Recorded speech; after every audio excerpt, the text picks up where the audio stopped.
Bonjour à tous, dans cette vidéo j'aimerais vous montrer une manière de repiquer vos tomates afin de leur donner de bonnes chances de bien repartir. Je ne fais pas de vidéo sur les autres repiquages de poivrons, melons, aubergines, blettes, etc. qui ne présentent pas de particularité.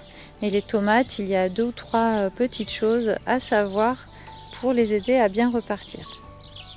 Donc nous avons tous eu un mois de mai froid et pluvieux. Donc les plants ont souvent végété dans les godets. Et ne vous découragez pas si vos semis sont pas très jolis ou si vous allez devoir peut-être en relancer ou même en acheter dans le commerce. Ça a été la même chose pour tout le monde. En revanche, cette météo a fait vraiment du bien au potager. On voit qu'en profondeur, le sol a été vraiment bien arrosé et que les fraises, par exemple, ont vraiment profité, les blettes également. Donc dans un premier temps, je vais vous montrer comment je repique mes tomates.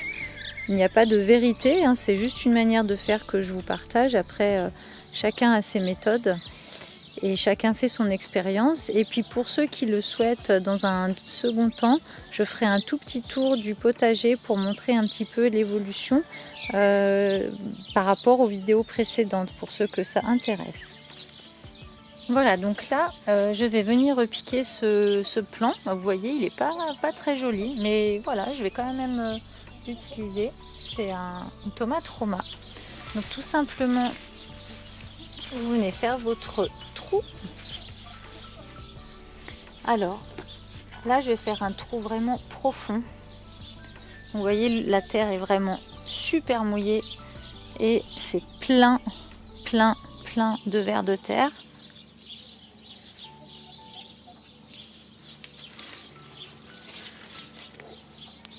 Donc le but là, c'est de venir faire vraiment un grand trou bien profond.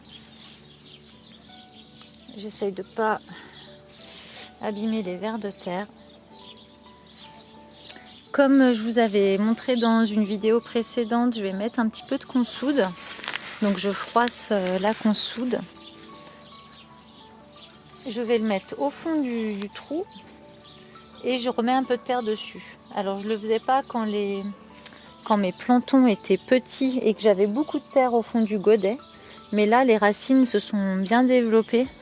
Et j'évite que la consoude soit directement en contact avec les racines. Du coup, je mets ma consoude et par-dessus, je mets de la terre. Regardez-moi ça.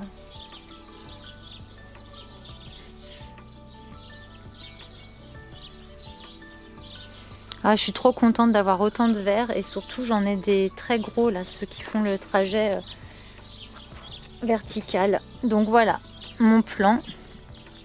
Alors pareil, moi comme j'utilise pas de terreau du commerce, mes plants ont vraiment souffert de rester aussi longtemps en godet. Mais voilà, c'est un choix que je fais. Ensuite, donc je mets mon plant tout simplement. Ce qu'il y a, c'est que je l'ai vraiment bien enfoncé. J'ai fait un trou très profond qui fait que quand je remets ma terre, je vais essayer de recouvrir, d'enfoncer, d'enterrer la racine, la tige au maximum. Donc là j'aurais pu même faire plus profond et aller jusqu'à la première feuille, mais c'est déjà pas mal comme ça. Et vous voyez, ma terre elle est vraiment très mouillée et elle n'est pas très facile à travailler là, mais je suis très contente que le sol se soit remouillé de cette manière. Donc simplement, j'ai fait un trou très profond, j'ai mis ma consoude au fond, un peu de terre dessus pour pas que les racines soient directement en contact avec la consoude, et j'ai enfoncé mon plant de tomate le plus profond possible pour que la tige soit le plus enterrée possible. C'est un peu la particularité de la tomate, c'est le seul plant qu'on va enterrer plus profond que son niveau en godet. Ensuite, je vais venir arroser copieusement et repailler, tout simplement. Alors, vous pouvez, si vous le souhaitez également, mettre votre tomate un tout petit peu en biais Moi je le fais pas, mais c'est un conseil qu'on retrouve souvent. Et également faire un espèce de trou autour pour que ce soit un peu dans un creux, pour que l'eau reste plus longtemps. Mais c'est pareil, moi c'est pas quelque chose que je fais particulièrement. Mais ce sont deux petites astuces supplémentaires que vous pourriez essayer à la maison si vous voyez par exemple que vos tomates ont besoin d'un petit coup de pouce supplémentaire.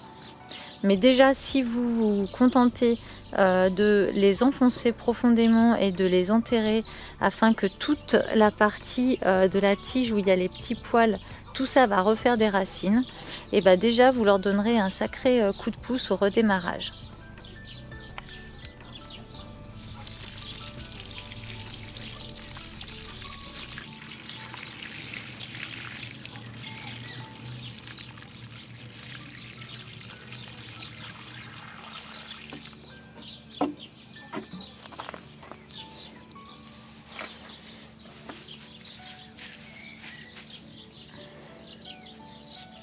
Donc voilà, je les ai toutes repiquées, replantées.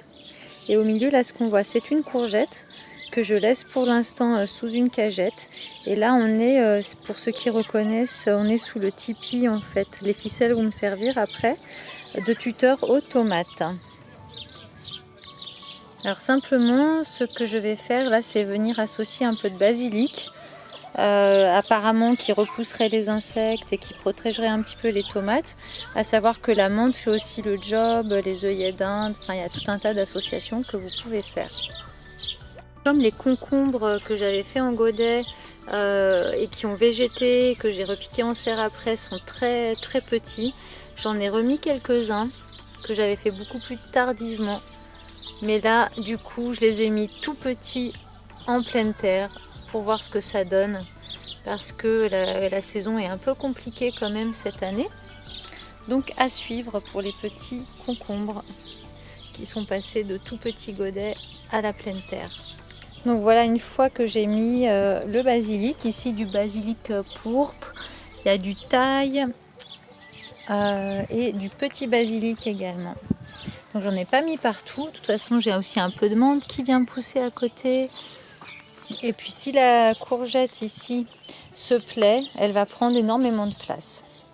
Donc pour résumer la vidéo, s'il y a vraiment une chose à retenir, ça va être de ne pas hésiter à planter vraiment, à enterrer votre tige de plants de tomates, parce qu'elle va pouvoir refaire des racines à partir de tous les petits poils que vous voyez sur la tige.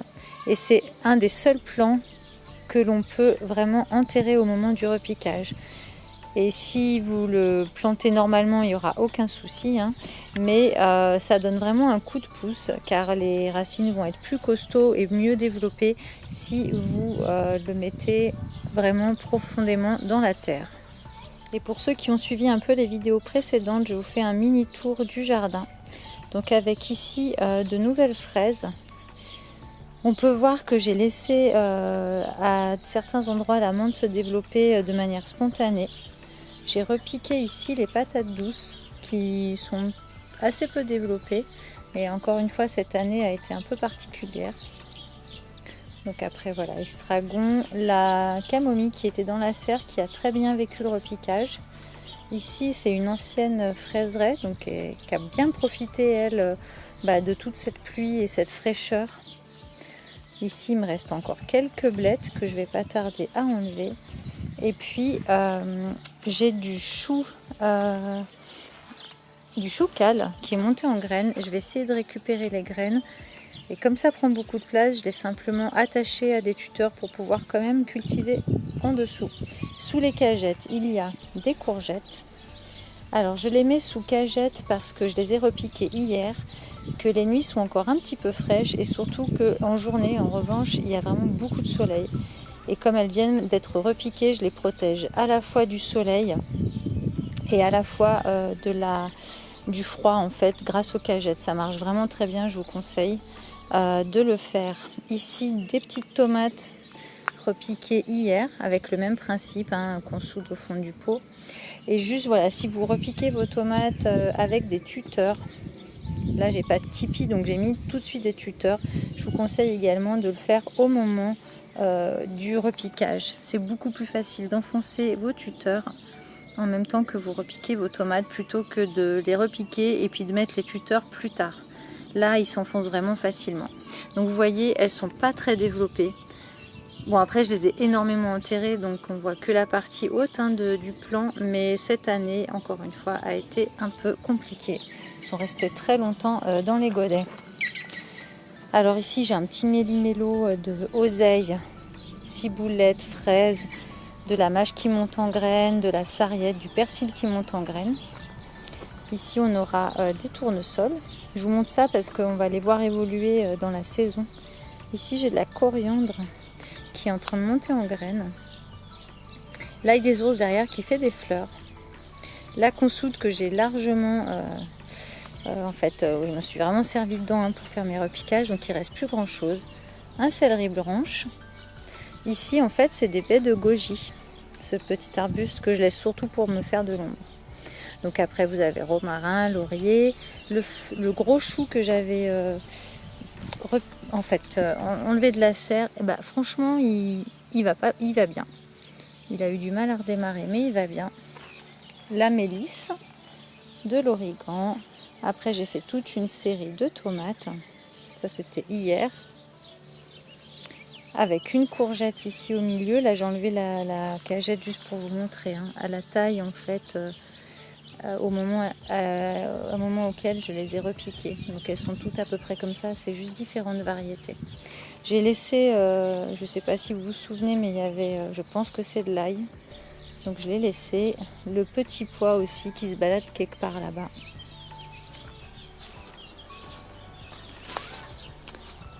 Ici, c'est la petite zone que j'avais fait vraiment au tout début de printemps. Donc, on a déjà mangé la roche.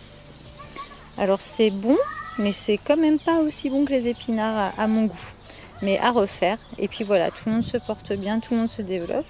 Et à la place de la roche, j'ai mis des tomates. Ici, sous le tunnel, en fait, je me suis trompée. J'ai cru mettre des haricots, puis j'ai mis des petits pois. Bref, donc j'ai ressemé des haricots, mais il y a 2 jours. Ici, les choux donc, que j'avais repiqués de la serre également. Dans la lasagne, j'ai mis 2 tournesols, une capucine, une seule courgette et puis 2 petites tomates. On va voir si tout ça arrive à cohabiter. La courgette, si elle se développe, risque de prendre toute la lasagne. De la roquette spontanée. Et là, c'est un melon, mais alors, voilà, un melon que j'ai semé et qui n'est pas très, très vigoureux. On verra. Et puis un petit plant de topinambour que j'ai laissé, qui est venu spontanément. Ici, j'ai mis des poivrons. J'ai un chou-fleur, des blettes, salade, un autre chou-fleur ici. Je ne vais pas tout vous montrer, ça risque d'être long. De la mauve, des fraises, de l'hysope, camomille. Ici, le figuier. Ici, une absinthe qui est devenue gigantesque. Et tout là, c'est l'ail que j'ai mis cet automne et de ce côté, l'oignon. Donc là, c'est un peu la jungle. De la menthe spontanée, une magnifique bourrache. Et là, pour ceux qui ont suivi, j'avais mis aroche et choux. Donc tout le monde se porte bien. Donc les petits choux raves. Et en fait, ça, ce sont des choux rouges. Ces petits, j'arrivais plus à les dissocier. Et la roche, voilà, ça donne ça. Et donc vous mangez les feuilles comme vous mangez les feuilles d'épinards. Pareil, un persil qui monte en graines. Et puis là, on arrive sur la zone que je viens de planter. Et du coup, derrière, j'ai mis des petits pois que j'avais mis en godet. Et honnêtement, au moment de les repiquer, ils étaient vraiment pas jolis. Et je trouve qu'ils ont très très bien repris. Donc ça me donne espoir pour les plants de tomates. Et là on retourne sur la fraiseraie et la zone que vous connaissez, que je vous ai montré tout à l'heure. Et on a également une vigne qui court tout le long. Derrière ici, vous verrez, je vais vous montrer, ce sont des courges que j'ai cultivées en lasagne. On va y aller juste après. Pour ce qui est de la serre, donc j'ai enlevé tout ce qui était là l'hiver, en fait, les blettes, roquettes, etc. Et j'ai des fraises, alors qui nous ont déjà donné au moins 3 récoltes, c'est super. Ça, si vous avez une serre et que vous aimez les fraises, je vous conseille vraiment. Et puis, pour ceux qui ont suivi les vidéos précédentes, donc ici, j'ai une aubergine, mais que j'ai achetée, qui est greffée. Et pour vous montrer la différence entre celle-ci et celle que j'ai fait moi, qui est là. Voilà, je n'ai pas besoin de commenter, je pense. Après, les poivrons. Donc ça, c'est aussi des graines que j'avais fait moi. Et puis ce que je voulais vous montrer, c'est les fameux concombres. Je pense que je vais devoir les enlever et en mettre d'autres parce qu'ils étaient très beaux en godet à la base quand je les ai repiqués. Mais honnêtement, ils ont souffert. Là, on voit qu'ils donnent un concombre, mais quand on voit la taille du plant, il est quand même très très fétiche, très petit. Celui-là, c'est pire. Donc je les laisse encore un peu, mais en voyant ça, pareil là, vous voyez, il y a un melon. Alors voilà, en voyant ça, je me suis dit que j'allais relancer une petite série. D'ailleurs, j'avais aussi filmé, j'avais fait le test en serre froide. Et du coup, je suis bien contente de l'avoir fait parce que j'ai quelques melons, on va dire, de secours. Bon là, c'est des courges et voilà, des concombres de secours. Que je vais certainement mettre à la place de ceux que je viens de vous montrer. Mais ça, encore une fois, c'est vraiment dû à ce mois de mai un peu particulier cette année. Ici, on a une verveine qui a vraiment bien repris. Et moi, chaque année, elle meurt dehors. Et là, je suis contente parce que du coup, ça valait la peine de la laisser en serre. Et du coup, elle va rester en serre à l'année. Voilà, et pour terminer, je vous montre juste les courges que j'ai mis en lasagne. Donc la lasagne, je vous renvoie à la vidéo que j'ai fait à ce sujet. Et si vous voulez, comme j'ai peu de place, les courges prennent énormément de place dans un jardin, je les mets en pot. Alors on va voir pour l'expérience ce que ça donne. Tout ça sont des pots en lasagne. J'ai tenté un potimarron à l'extérieur du potager. Et également, donc là on est sous la vigne, également un Little Jack à l'extérieur du potager. Donc ça c'est une zone un peu test, on va dire. J'ai pas mal de petites choses, mais j'essaye d'agrandir comme je peux le potager. Voilà, la vidéo est terminée, j'espère qu'elle vous a plu. Je vous remercie de vous abonner et je vous dis à très vite pour une nouvelle vidéo. Ciao!